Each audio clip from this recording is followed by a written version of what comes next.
What was happening was I was driving the guy in the back of my car, I don't know, I think to get killed in exchange for like loads of drugs for the guy in the front, and I was a driver.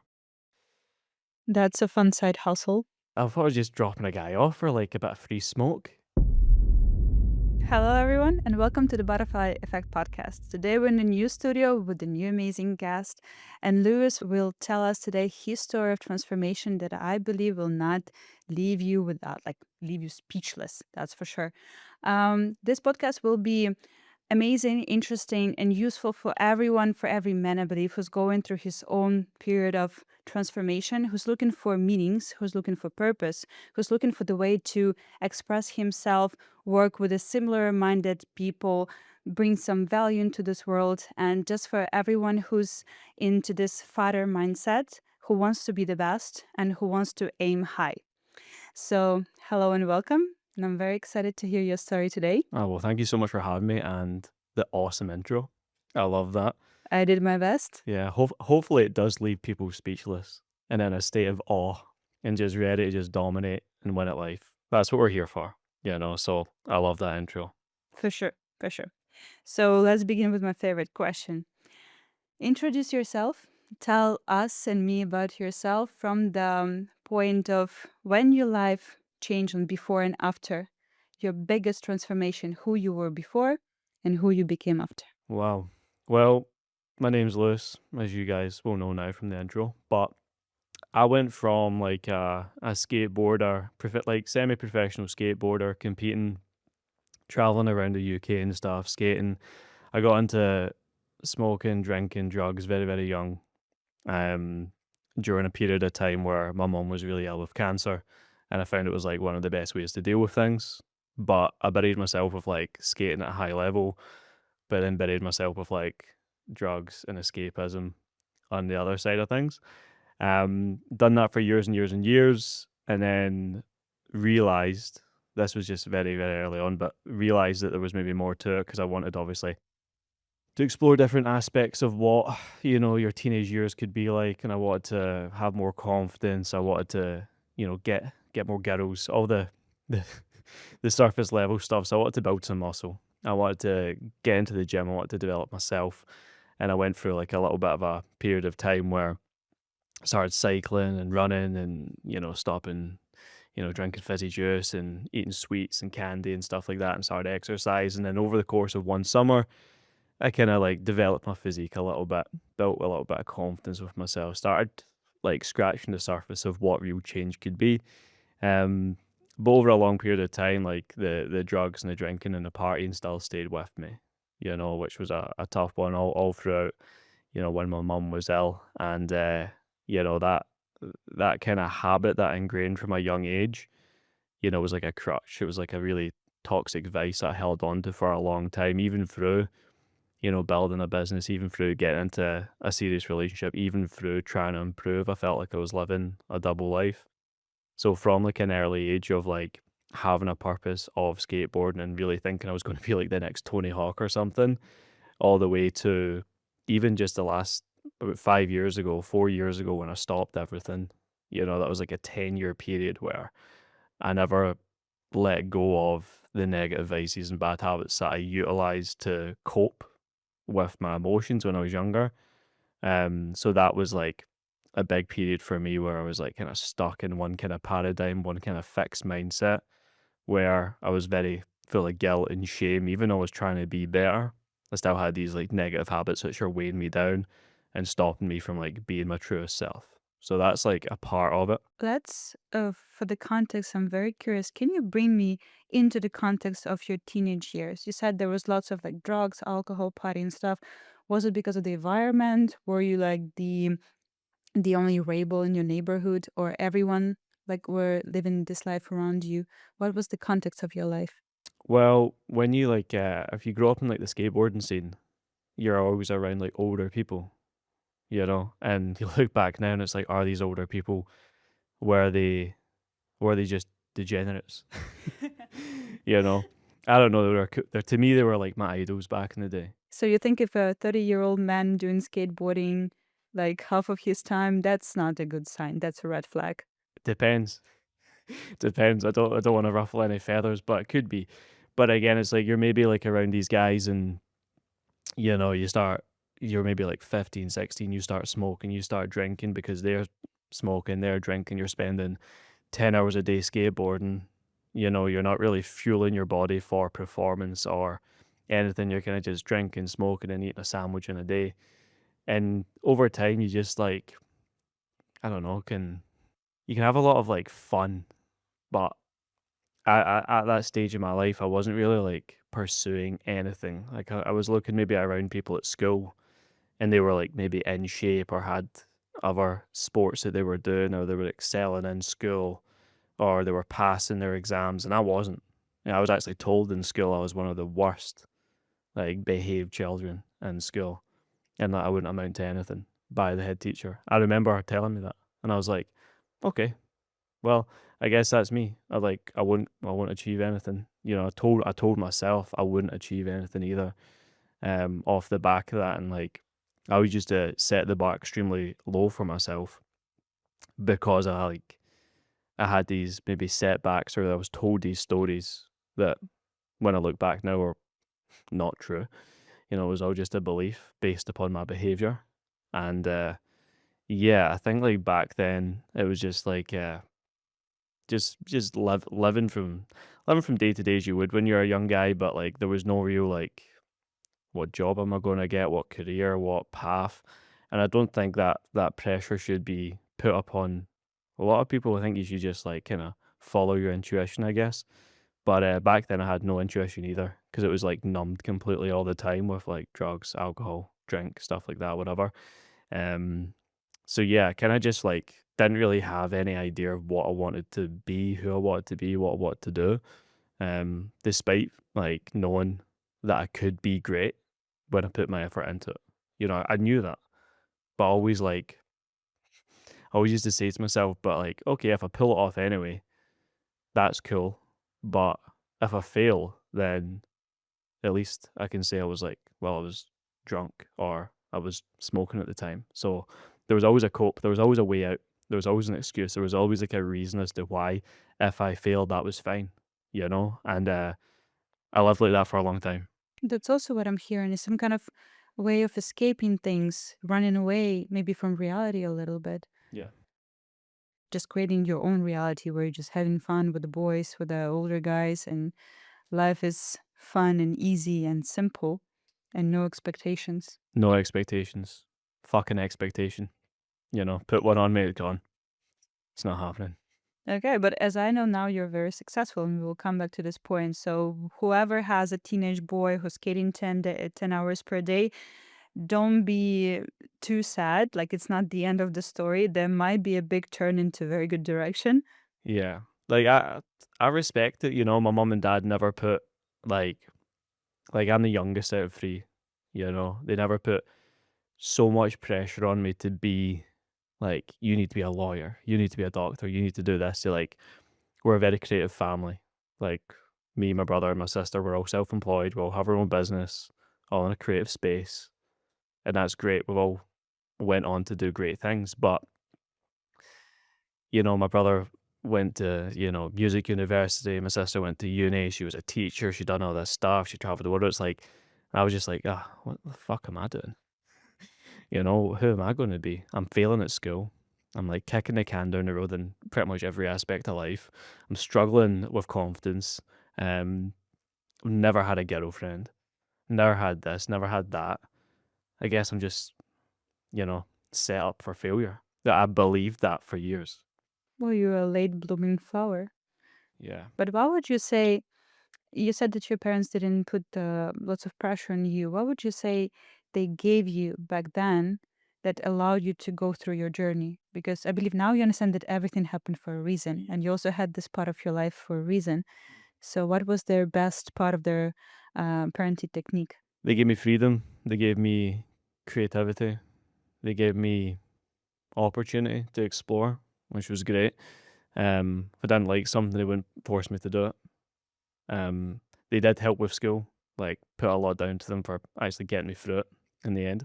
Um, they're great, great parents, but at the same time, it's like they never never forced me into a box. Because I know so many people that are told it's like, you must do it this way, you must do it that way, you must live this life, you must get this good job.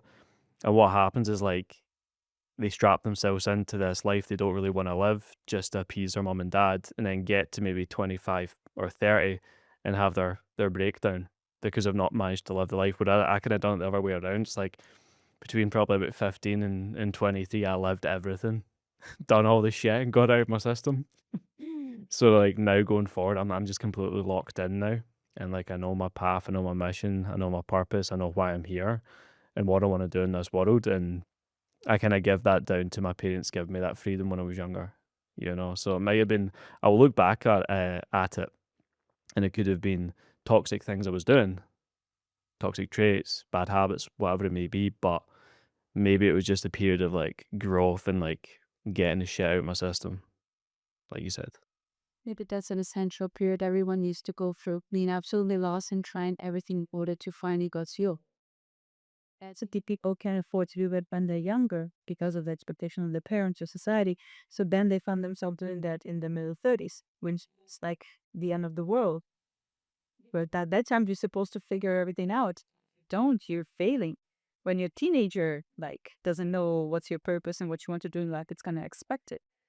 Yeah, but in your middle 30s or even 40s, I have some people who do this in the middle 40s. That's terrifying. Yeah, it's like midlife crisis stuff, you know, you end up becoming like a man child with all these, like, you know, adolescent behaviors, which just kinda look weird.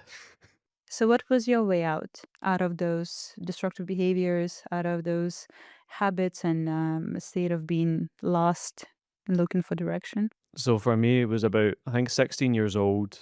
Um, my brother was weight training and stuff at the time, and I asked him, it's like, if he could help me, and he wrote me this workout program down on the back of like a napkin, you know, and I was like, fuck it, I'm going to dial in, and I just did dial in, you know. But again, I still had the bad habits, the drinking, the smoking. But I started my first like scratch of self development, self improvement, and I remember one year of waking up 5 a.m. in the morning, doing weights every single morning in my bedroom, pull up bar, little rustic weight set and stuff, listen to kind of rock music before going to school, and like realize what like elevating your state felt like, and getting to high frequency for the day, and like installing the self worth through the self work, and like feeling good. And I was feeling better in school. I was more switched on, and you know, eventually left school that year with like passing my classes and getting grades and stuff like that, and getting in shape and getting fatter and then getting a girlfriend and all the things that like I couldn't have done, I did over 1 year, and I was like, "Holy fuck, it works if you stay the course, if you do the work." And then off the back of that, that kind of like got me into the realization. It's like, well, I really like this self development stuff. There's maybe still areas I need to work on. So I went to college and, you know, done sports science, HNDs and stuff like that. But I knew what to be a coach. I knew what to help people. If I could even give someone a small percent of what I'd given myself, that's huge. It's huge success. I thought like this shit is crazy. If I can feel this way and I can make all this progress in 1 year, if someone can do this in like a program or do this in like a couple of months, this is going to be fucking huge. I thought like I just like invented a whole new thing, a whole new way of living, but it was just like fairly basic stuff. But I was like, this is so fucking good. You know, I was all in on it. Um, but I knew what to be a coach, and it was probably like from ages of, you know, 17 to about 22, I became the coach. You know, became one of the busiest PTs and busiest coaches in my local area. I was working in every single different gym, traveling here, there, and everywhere. Massive rapport with so many different clients across the board. And it was like, I managed to build a great business very, very quickly with a very small social media following and having no real fucking idea what I was doing. I was just sharing the word and just being there, being present, being excited, being someone who wanted to help all the time. And that reciprocity paid off, you know. But then again, I still had, you know, I was coached during the day, but then at nighttime I was like still smoking and doing all this shit. So, if we will look backwards, what's interesting for me is that during the period of 1 year, you kind of change not only your lifestyle, not dramatically, but in a very good direction, but also your mindset changed together with that. You supposed to have something to do that, some kind of maybe character feature, something that makes you this dedicated and stoic. What was your character feature that gave you the strength of change? I think it was pain. Pain. Yeah. Pain of what? Like, I was unhappy with how I looked, felt, thought, performed, felt inadequate. I was like, I was in a state of fear. I wanted to be better. And I was like, right, who do I admire? Okay, they're bigger, they're stronger, they're more confident. It was like a character identity thing. It was like, if I look like this and I want to look like this and I want to be like this, think like this, I just need to act like this. So I just started slowly like course correcting my habits, the way I dressed, even like down to like grooming, like haircuts and aftershave and everything. Like I just wanted to like be the best me because I was so deeply unsatisfied with how I currently was. But again, like that wasn't just in that period of time. That probably lasted for like 6 years. This like constant battle between who I used to be and who I'm trying to be. And I was like always in this middle. It was like a negative pendulum. Like I'd make massive progress over a period of time, then fall back in. Massive progress, fall back in. Because I was trying to live like a double life almost. Because I still had the vice. I still had like smoking. So you had this picture in your head of your perfect self, and you were trying to live like this person, you were trying to act like this person, but because you were still not that person, sometimes you had this hit back into your current self, and it felt like a pendulum going backwards. Mm-hmm. But still, by keeping this picture in your head, you had like a goal, an aim, a north star you were following. There was hope. There was always hope. There was always belief. There was that even if it was 51% certain, that was just enough to be true to me that I could do this, you know.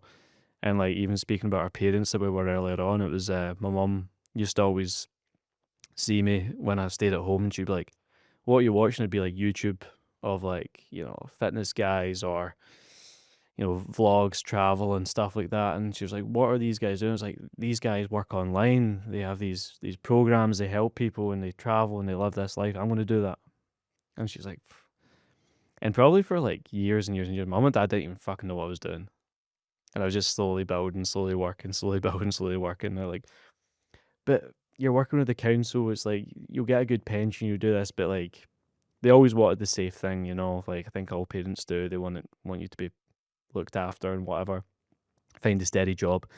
Um, but the more they saw me grow, the more they saw me develop, and you know, had my own gym and coached all these clients, was making good money, and was leveling up and getting a new car and dressing differently, and you know, doing things that had like that kind of external um image of success. Like, okay, he's actually looking after himself, he's doing the right things, and they were like, oh, maybe this will work for him. So they just kind of let me do my own stuff from there. Have you ever thought of going to just being employed in a stable company, living in your city, buying a house? I could never. I literally could never do that. I've never had that inkling. I've never had that feeling.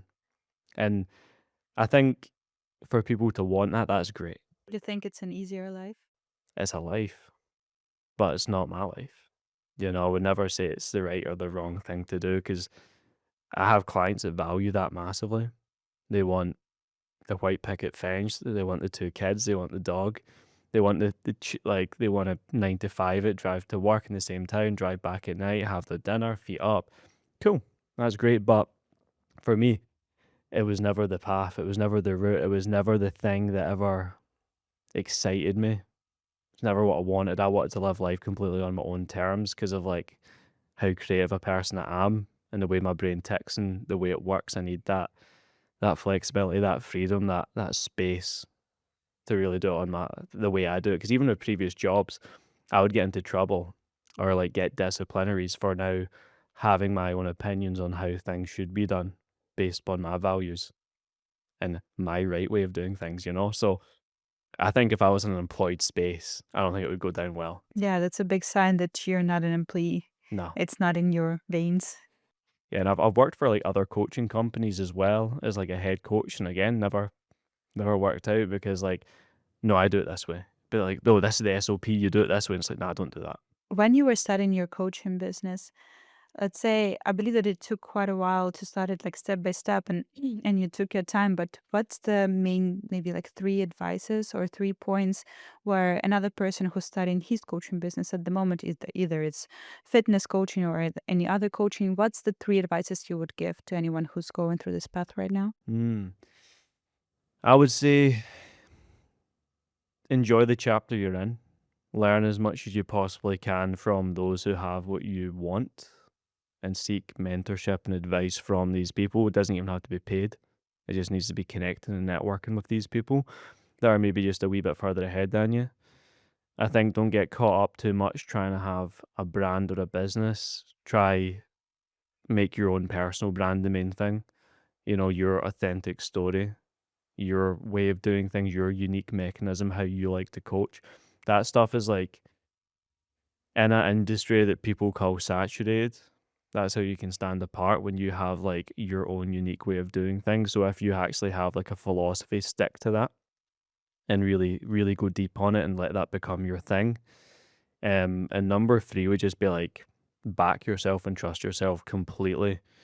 From the reason you started in the first place. You know, if you really love this thing, like I know people who get into it for the wrong reasons because they maybe see there's a high ticket and they can get some money from it. But I generally do fucking love helping people more than anything. The value is there. And the more valuable I become, the more value I can give to others, the more value I will be exchanged with. You know, so it's that comes last, like the monetary exchange. So you've got to fucking just love what you're doing more than anything else, and that will be rewarded down the line. Like at the start, um, I remember saying to my friend, we were walking one night.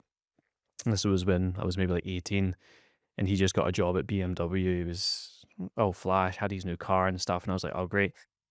He's like, he asked me, "What do you want? What do you want to do with your life?" I was like, "Right, see if I can make enough money to go to the gym, smoke weed, and coach clients, I'll be happy."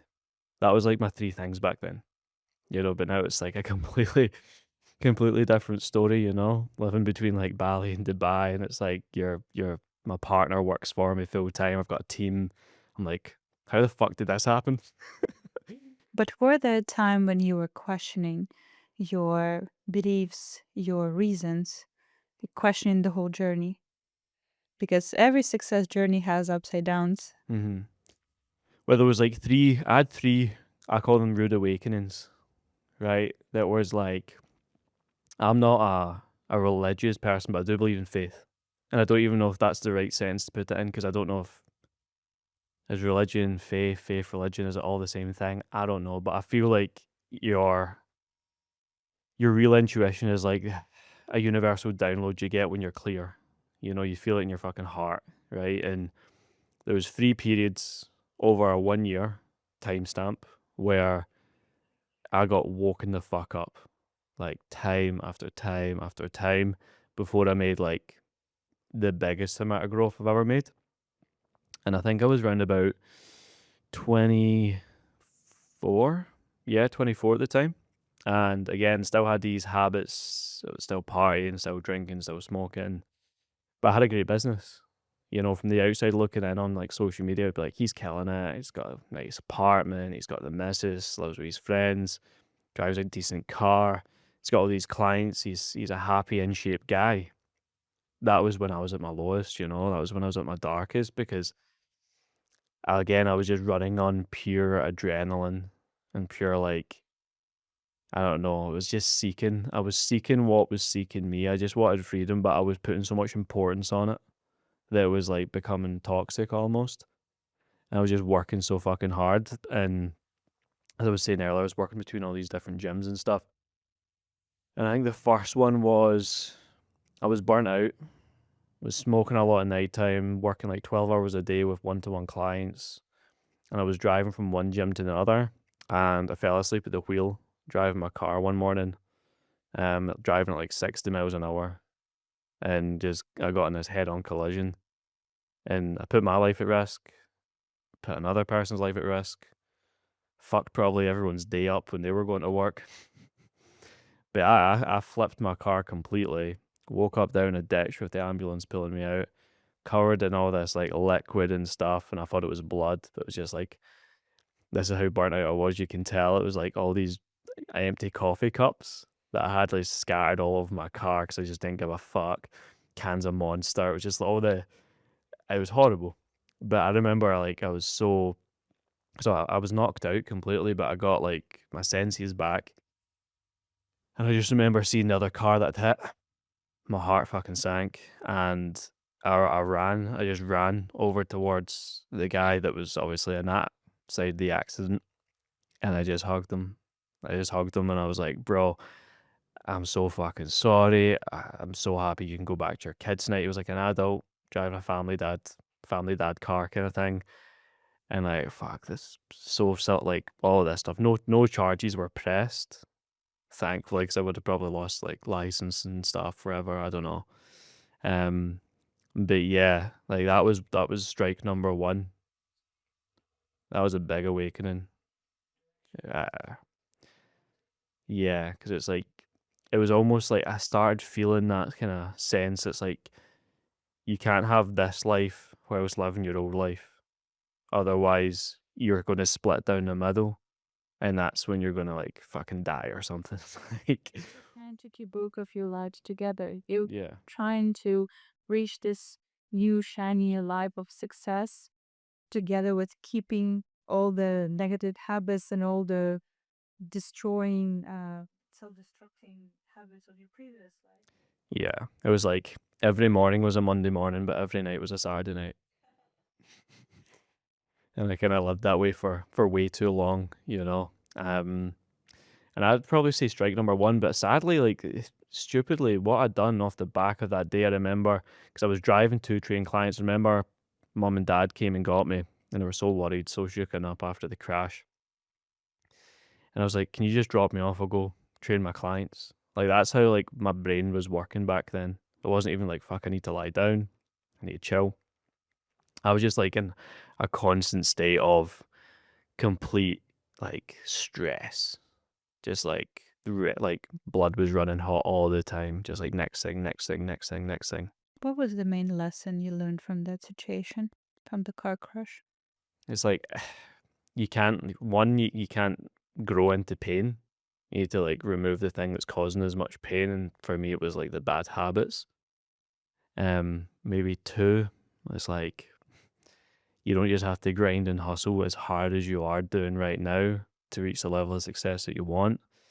And probably number three from that is like if you ever get fucked up in an injury or a setup like that, it's like people will understand. You don't need to like go and do your 4 o'clock appointment because they booked you in or something. It's like fucking take a day. Like if you need the space, take the fucking space. Because I never used to do it. No boundaries whatsoever.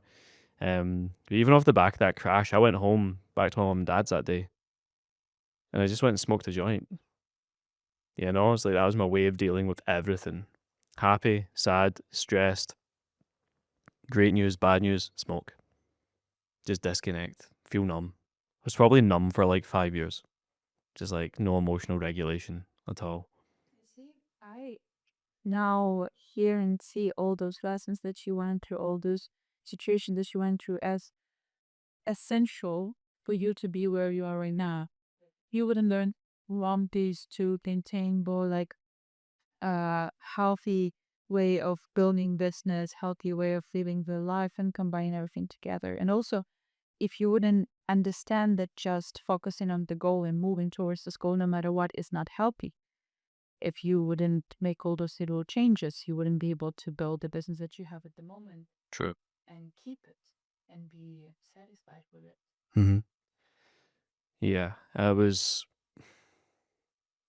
very immature ways of operating. You know, very immature ways. But again, that kind of stems back to like no real emotional regulation, and I didn't really, cause I was always numb. I couldn't listen to my intuition. I could only look at my diary and be like, "Oh, I guess that's what's happening today then," rather than how does it feel? How do I want my life to look? How do I want to feel myself as I live this life that I am actually in, rather than just being like a fucking shadow passenger just floating through it all, you know? So that was like, I'd say that was Rude Awakening number one. Number two was Close Call with the Law, where when I was still smoking weed and stuff like that, this was after the car crash. I remember I was asked to, through a guy I was training at the time, can't believe I was training him. He was like, I will give you some free weed if you drop me off. I was like, cool, sounds very simple.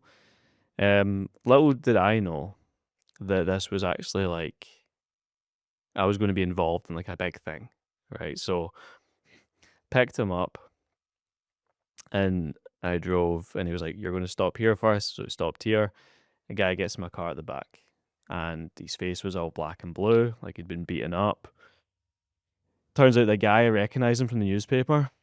He was on parole for murder, like assisted murder. So there's like a real bad fucking guy in the front of my car and the back of my car, and he's like, right, you're gonna drive up here now, and we had to drive up into like the moors, like the back hills of where I grew up, and it's like pretty weird place to be driving all past the dairies, like proper like it's just a fucking crime documentary shit going on. I'm starting to get a bit nervous. I'm keeping my cool. So two guys in the car. I was like, yeah, I don't really want to fuck with these guys. And so we're driving up the moors, and he's like, keep going up. And there's this like one house. There's this one house back where we grew up, and like it's definitely owned by like the fucking mafia or some shit, like some people. And what was happening was I was driving the guy in the back of my car up to be traded as, I don't know, I think to get killed in exchange for like loads of drugs for the guy in the front, and I was a driver, right?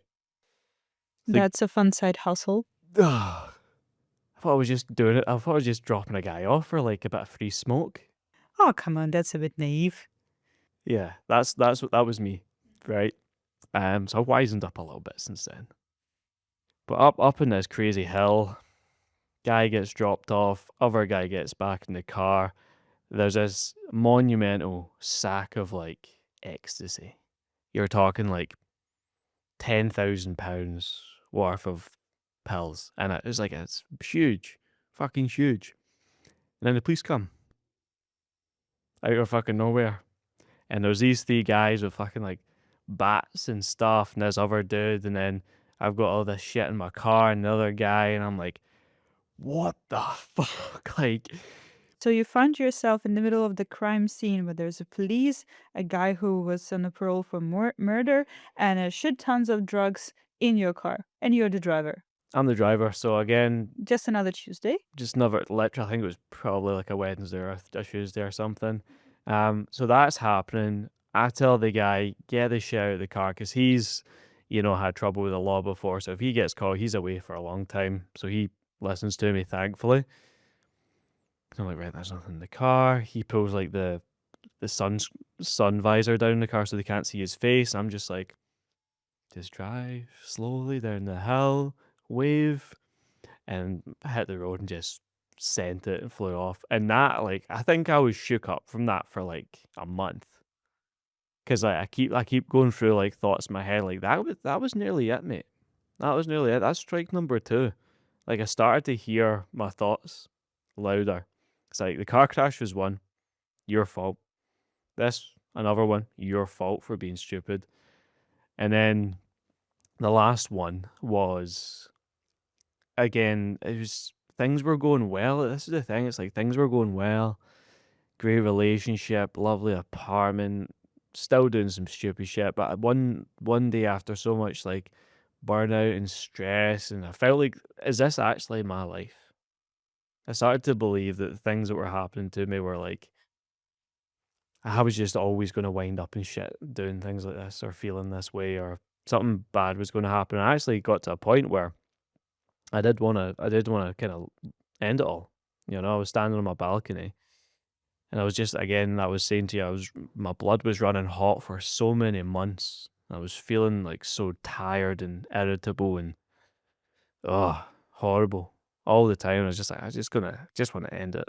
So even though you had everything you ever wanted, you reached all this picture of success you've been painting in your head since you were a teenager, you are standing on your balcony and questioning, do I want to live this life? Yeah, and I think I was very close to doing it. And speaking about this, it's more of a scar than a wound. Definitely is. Like I'm confident enough to speak about it because I know maybe some other guys will maybe have that thought sometimes. Like, is it worth it? Keeping going?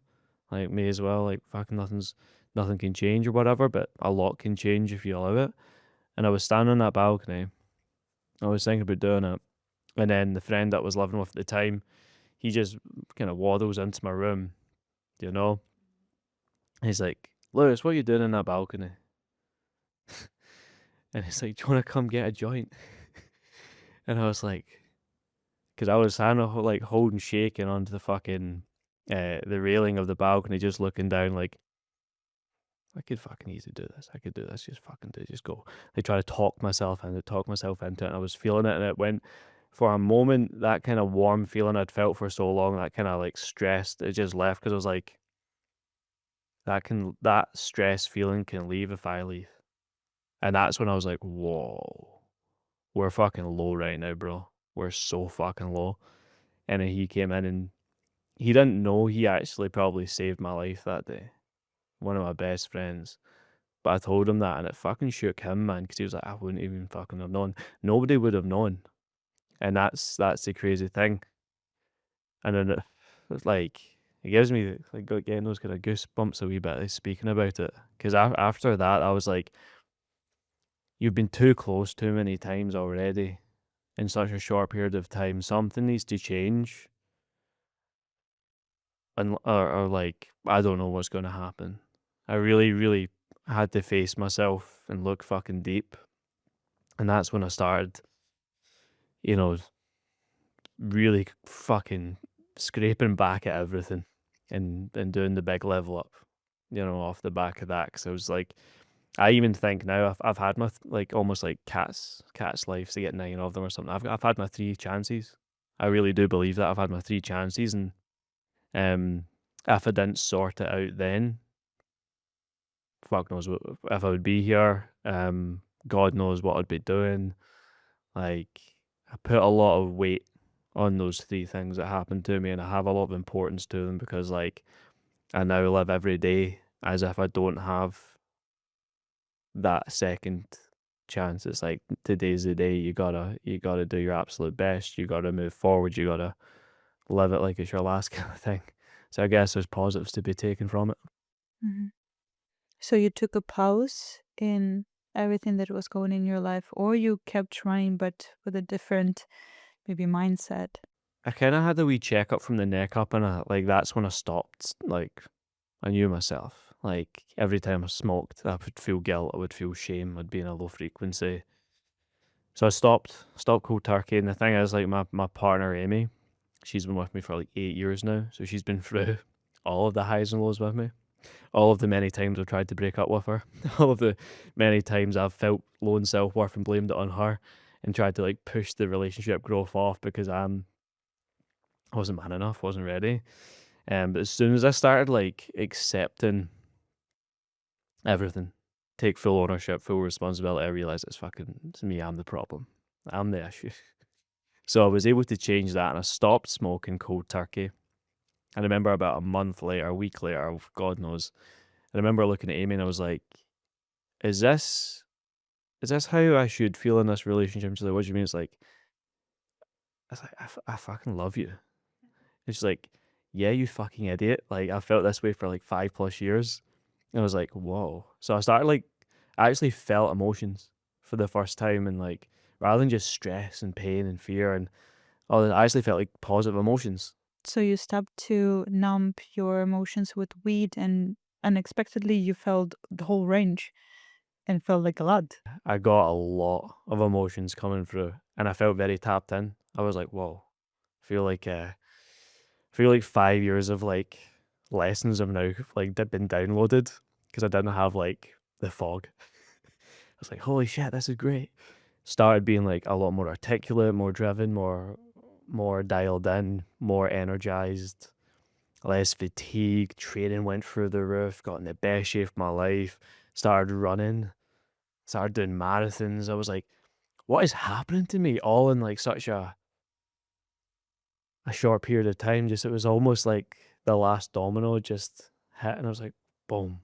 The momentum that came from that was great.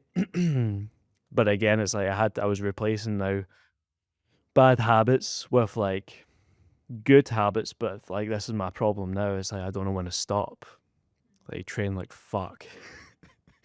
And been very hard on myself on other aspects of, like, business growth um, and, like, routine and, like, all the things that I think people should be hard on themselves for. Well, I mean, it just sounds that you have a little bit of obsessive personality, which is just the type of personality you have to learn how to deal and how to live with. You have to obsess about something, but just you can build all these boundaries around it, and you can build a lifestyle where you have other things that you're interested in so they can distract you time to time. For sure. I always think a positive vice is better than a negative one, now looking back, you know? So I'd rather go a run than, smoke. I think that's a healthy. So you quit weed, but there was still alcohol, parties. Yeah, so when I stopped smoking, when I stopped smoking weed, I actually when I got to the point I was like, it's a done thing, never do I actually looked at it like it's the most s stupid thing in the world. People who still smoke, I laugh at. I'm like, "It's fucking ridiculous. Like, why are you doing that? It's so stupid." But I say it from a place because I know how much it, like, impacted me and limited me, and I used to tell myself it was, like, good for me. It was like, I know the fake bullshit lies you tell yourself when you're doing something that you know isn't serving you, but you do it because it's just a habit. But yeah, still drank. Never been the biggest drinker. I was like, probably like weed and like class A's and stuff were like the main ones. But yeah, drank a wee bit. I don't drink anymore. I went like last year, I done like 9 months without a drink. This year, I've drank maybe like one beer or something like that. Like I have no kind of relationship with alcohol. Like, if I'm gonna have it, I will have it. There's no power over it. It's like, but I don't really feel the need or the urge or want to. I just like being sober.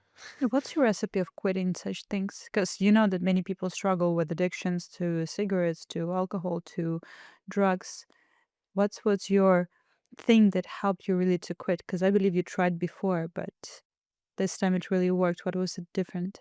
It was like a lot of cycles of iteration and change. But I think that the thing that allowed me to quit was knowing that the life I was living with the substances was more painful than probably the life without them. And so that was like more of a mindset shift from like an honesty perspective. And then it was instead of saying I'm quitting for the rest of my life, it was like I'm just going to do one more day. And I'm not, it means you remove the importance of like I'm sober forever. It's like I'm just going to do it another day, just one more day, just one more day. And then you do the one more day effect stacked over years. It's like, yeah, you get further and further away from it.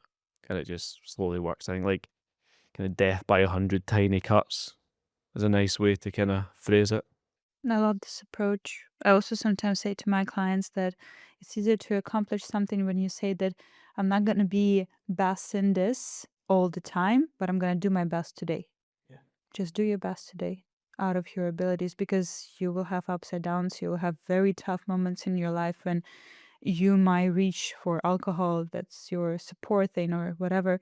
Don't judge yourself. And also, if you fail for one day, don't feel like you have to start all over. Exactly. I think there's like five core vices, especially with the guys I coach that are always consistent, which is like, smoking, drugs, binge eating, pornography, and sleeping in. Those are like the comfort traps. And it's like, I think Marcus Aurelius said it, but what is the next best decision? So it's like you might have slept in, but doesn't mean you have to fuck off and and binge eat all day and then drink at night time and smoke and then have a wank or whatever, like all this stuff. But all these vices, all these things, it's like any of that instant gratification that comes with them, we all know what it's like. It's like the hedonic treadmill. You get stuck on it, fixated on it, and seek it and chase it so much because it does feel good in the now. But down the line, that's where you get so far away from who you're meant to be, like authentically. It's that cognitive dissonance. Like the gap between the gain is so fucking big that it's too big a valley to walk. And that's where people get the fear of failure and get scared because the path they need to feel they have to walk is so huge and so daunting and so challenging. And what gives them the most comfort when they seek something that's new and challenging is the five vices that they'll fall back into time and time again, and then they just stay in this kind of proverbial shit cycle of guilt and shame and apathy and just very contracted ways of living and being. And when you're down there, you have all that karmic debt. You just carry it every single day, day after day after day. And it's like people think if they feel bad today, it's just because they woke up on the wrong side of the bed. But that bad feeling probably came 10 days ago. And it was like, and it's like now they're fucked, because they've just accrued all this negative debt equity that's just built up in their mind, their psyche, their self, their conscious almost. Who you are right now is the result of your choices a year ago. It's all like building up slowly. So I believe what's important is this compound effect. All of the decisions that you made for your best self, comparing to those decisions that you made for your worst self, because you will make both. No one is saint. There is different. I really believe that it's very important to give yourself this time and space to be your different self, to be your best self, to be your worst self, because we're all just human beings. 100%. I think like you don't need to tell a seed to become a tree. It just becomes a tree, right? And it's like you gotta create the right space for the new level of growth. And like we were saying with that kind of cognitive dissonance things, if you're here and you want to be here, that space is only so big because that's your potential, and that shouldn't be looked at as a negative. It should be looked at as a positive. And when you start believing, right, because your beliefs shape your reality. So if you believe that you'll never walk the path or never become the thing or become the guy or have whatever you want, you'll live that life and the world will reward you with what you believe you're deserving of. Whereas if you believe that this space in which I've now created for myself between where I'm at and who I want to be is mine for the taking, and I can spend my time day at a time, every single day, stacking that self-worth, doing what is right, being aligned with myself, having followed with my heart, that faith, that intuition, I will grow, I will develop into that space. And I gave myself that opportunity. I almost like done the kind of fake it till you make it thing. Like completely. I would remember all the stuff that I was super passionate about and wanted to become, I'd speak about now. I would like be here when it's now. I'd talk about it now, like playing the infinite game in life and removing all this stuff. And the more I spoke about it, the more I became that, because I was just reinforcing what I wanted, what I needed, what I chose, I think want and needs are a bad thing because it runs away, but when you take the choice to really, this is my life, this is where I'm going, this is how it needs to look, then that's when you can grow into it, I believe. So going back to the story, when you switched everything and you came to this turning point that you already had the success you were aiming for, but you wanted probably to grow it in a different way, to move in a different style. What did you do? What was the change? And what was the motivation? Because before you were moving with the motivation of pain. I don't want to live this life. I want different life. Now, when you achieve this different life, what kind of new motivation you developed to move forward? That's cool, actually.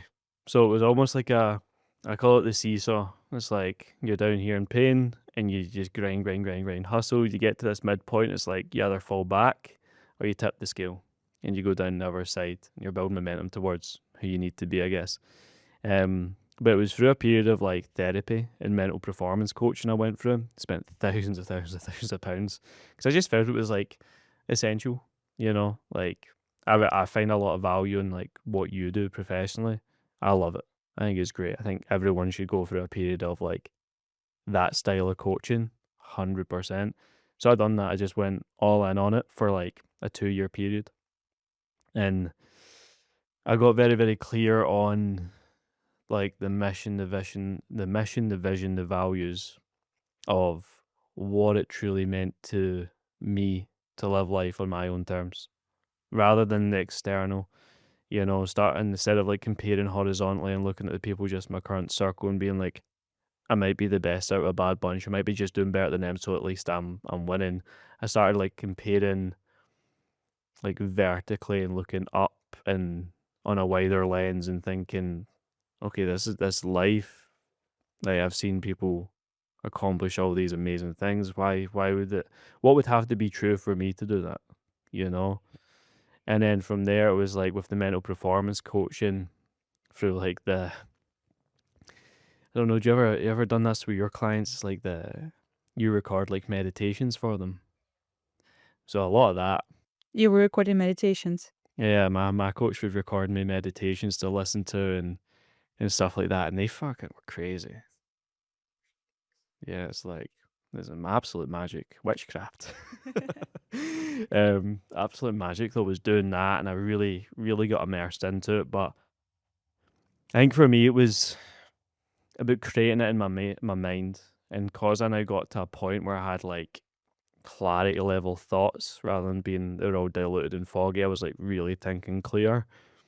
I could start, I wouldn't say even latching on, but just start feeling and behaving my way into the success that I wanted. And then realizing that like my life and what I value would be like being in a state of flow. You don't feel like anything's missing, everything that's on its way. You're allowed to be here right now and nothing else matter but the present. And you can just like keep focusing on the next best decision rather than focusing so far down the time horizon that it's either overwhelming you or always looking back and stressing out about all the problems you've caused or all the things. I think when you're trying to grow and develop and you're carrying a big rucksack of shit behind you, it's like it's pretty fucking hard to start moving at speed. So I had to let go of everything first, so I could start moving towards what I do believe is like the next best thing. Hmm. So, on some point, what was blocking you from a new level of success? What's basically your mentality? What was in your head? Your beliefs, your limitations, your maybe previous traumas or memories that were holding you back? And you had to reshape that in order to move forward in also more balanced and healthy way. Am I right? Yeah, 100%. And that wasn't even just like in terms of mindset, but yeah, everything from diet to like education to like social media to the books that I read, everything. Like everything has been now like lifestyle designed. I think I cracked the code. So before you were fake it till you make it, and then you had to become. You had to become that version of yourself. The time has come for you to really become that version of yourself, not only act like this version. Yeah, I feel like in the and this is crazy because I speak about this all the time, but I was definitely like hypocritical, hypothetical. I would say, yeah, read these books, read this shit, do this stuff. I wasn't doing it. I wasn't fucking doing it. Have you tried meditation, bro? Did I do this? But see now it's like I am like the 360 of what I've done it all. I've done the full iteration, and I've now gathered all the wisdom along the way through actual real world application. And I'm like, oh, it does actually really work. And that gives you confidence working with people that I live by those rules and they work for me for like 100%. That's why I'm confident they're going to work for you. Yeah, for sure. Especially like I work with a lot of really high performing guys that are like killing it in business and really need that higher level conversation. And I'd fucking fold like a chocolate bar in the sun if my old self was doing these calls and stuff now. I'd be like, fuck, I'm such a fraud. you know, but it's like, see, now I've got like full, complete faith, and trust in who I am just because of all the things that I'm doing on a daily basis. And a lot of like one of my favorite quotes is the self work instills the self worth. You know, so it's like if you're always depositing that self worth through just application all the time, daily, not missing, you just do tend to carry yourself differently because you're like, I am valuable. I'm carrying value. That's how you become confident as well. You start to be that version of yourself, not only play like you're the one, and you do your shit and you're confident that it works. And repetitive actions give you real confidence in yourself, in what you're preaching, in what you do, in what you're saying.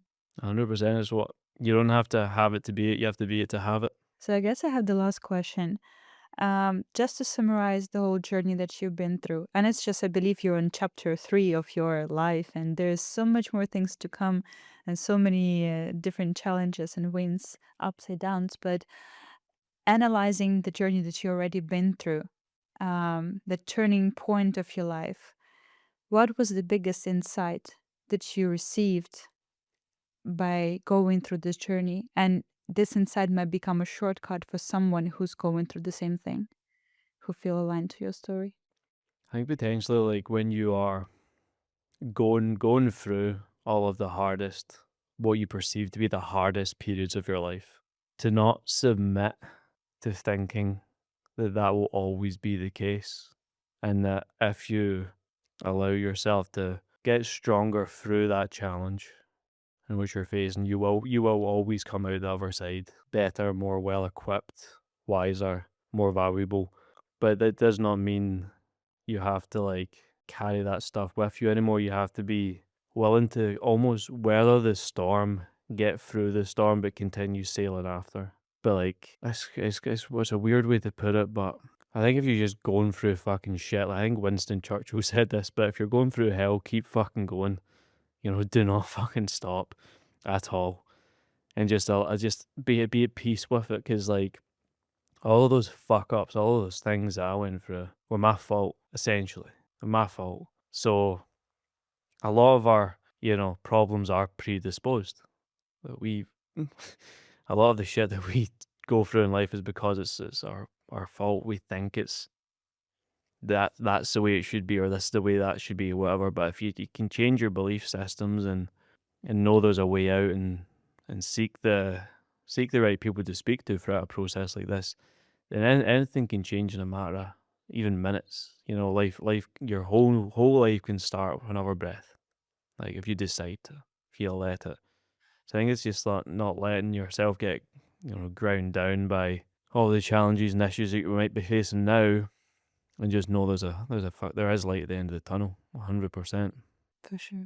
Thank you so much for sharing this today. I really, really enjoyed our conversation. And I'm pretty sure that someone really are speechless right now in front of their laptop or TV. And thank you for being so vulnerable and so open. You are an open book, a very interesting book. Thank you so much for having me. I love this kind of stuff. So great questions, great vibe, nice and chill, great to speak to. Pleasure. Thank you. And thank you, all of you, for watching today. I really hope this story felt aligned with many of you, and some of you found the words that you needed to hear today. And I guess now you can't really stop. If you go through hell, you have no other way but you have to keep going. I mean, this whole hour was about this. So thank you very much. Subscribe, ring the bell, and put something in the comments so I would know what you think. And looking forward to seeing the new episodes of the Butterfly Effect podcast. Nice. Yep. Yep. Killed it.